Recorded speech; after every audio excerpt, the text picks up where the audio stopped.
দেখতে পাচ্ছেন কুয়াশা আচ্ছন্ন সকাল, শীতের সকাল,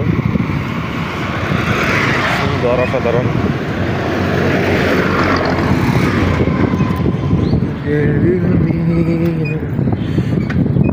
সাধারণ একটি রোড। এখানে একটা নতুন রিসোর্ট হইতেছে, তলা রিসোর্ট।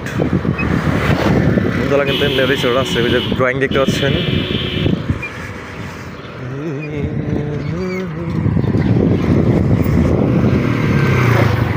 তলা পয়েন্ট অফ ভিউ, যেখানে হাজার হাজার মানুষ আসে প্রতিদিন,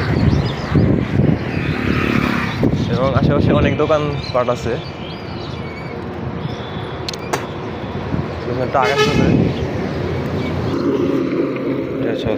মেইন মনতলা। এখানে একটা মসজিদ আছে, এখানে বট গাছ। তলাটা কিন্তু অনেক সুন্দর, প্রচুর সুন্দর। আরেকটা দোকান, এটা আরেকটা দোকান। আর ওই যে রোড আমাদের, আমি যেতেছি আমাদের বাড়ির দিকে। তো সবাই ভালো থাকবেন। আসসালামু আলাইকুম। ভিডিওটি ভালো লাগলে লাইক করে দেবেন।